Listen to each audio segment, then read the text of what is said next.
એની માટે તમામ લોકોએ સાથ સહકાર આપી અને સહયોગ આપવો. બીજું જે તમે વાત કરી દાદા બાબાએ કે આ અગાઉ જે જમીન વેચાણ થઈ ગયેલી છે એ જમીનનું હું તો એ જમીન બાબતે આપણે ડીઆર સાહેબ માટે કાર્યવાહી કરીશું. જે લોકોએ ગેરકાયદેસર રીતે હુકમ કોણે કર્યો છે પ્રમુખે નહીં ડીઆર સાહેબે કર્યો છે તો આની માટે જવાબદાર ડીઆર સાહેબ છે. તો ડીઆર સાહેબ માટે આપણે કાર્યવાહી કરાવશું. જે વ્યક્તિઓએ ગેરકાયદેસર પ્રવૃત્તિ કરી છે એ જમીન 200 એકર ફરીથી પાછી અનુસૂચિત જાતિ મંડળીને હેડે લઈ આવી અને આપણા સભાસદો છે જેની પાસે જમીન નથી એને કારણે કોકના નહીં આપણી પોતાની મંડળીની જમીન છે ને એમાં કાંઈ એમ આપણે નીંદવા જઈએ. આપણી જમીનમાં આપણે કામે જઈએ મજૂરી કરવા એને કારણે આ આંદોલન કરવાની ફરજ પડી છે.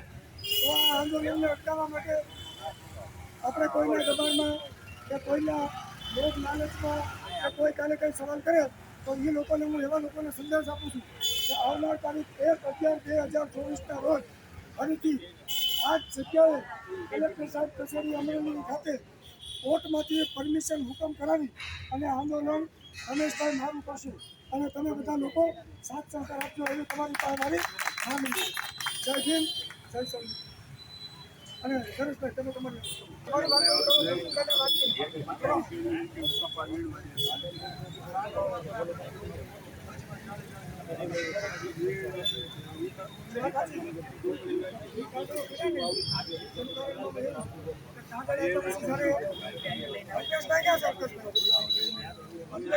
વાત સર્વે નંબરમાં 128માં લખી દીધું 2 વર્ષથી એ લોકોએ કોઈ કલેક્ટરના ક્લાસમાં એને અરજી કરી નથી તો એમાં પ્રમુખનો કોઈ ભેગો ગણાતો નથી. અમને એલોટ થઈ જાય જમીન પછીની જવાબદારી તમારી છે. અમારે રિપેરિંગ કરવું હોય તો તમારે એપ્લિકેશન કરવું પડે ભાઈ મને આ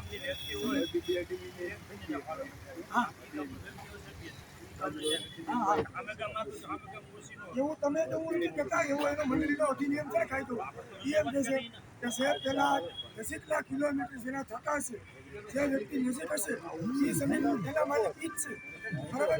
પછી વધતી હશે તો બહાર ગામના સભાસદોને પણ આપી શકાય બરાબર. પણ મંડળીની જમીન વેચી શકવાનો કોઈ 1961ના નિયમ મુજબ કોઈ નિયમ નથી. અને જે જમીન વેચી છે એને ગેરકાયદેસર પગલાં જેણે પણ લીધા છે તેનું કલેક્ટર સાહેબે તેનું એક્શન લેવા માટે કાર્યવાહી કરેલ છે બરાબર. એટલે હવે આપણે આના એલોટમેન્ટ પત્ર લઈ અને વહેલી તકે માપણી કરવા માટે અરજીઓ કરી દેવાની. જો તમને સમય આપે તમારી પાસે ફી માગશે એટલી ફી તમે ભરો તો તમારો ટુકડો માપવા માટે કદાચ તમારે આખો સર્વે નંબર માપવાની ફી ભરવી પડતી હોય તો ભરી દેજો. મને લખી દીધી માપવા મારા નામ નહીં આવે મંડળીને રજૂઆત કરવી પડે એમાં એવું છે કે 2 એકરનો ટુકડો હોય ને 2 એકર એક આરેલી મોટો તો 2 એકરમાં તમારે સર્વે નંબરની ફી ભરવી પડશે.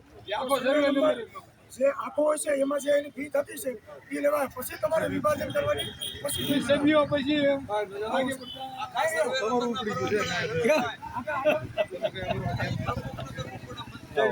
આખો 128 નંબર સર્વે નંબર હોય ને આ કાયો ભરવો પડે.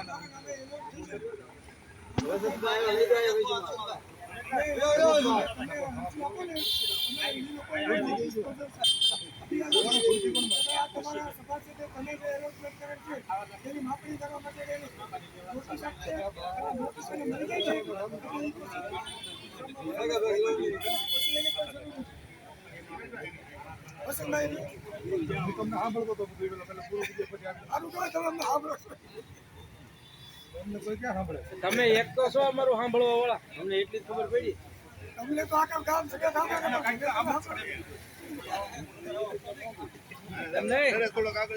તમારું તો આખું અમરેલી જિલ્લો ને આખું ગુજરાત સાંભળે છે અમને એમ જો તમે હોતા અમને સાંભળો છો.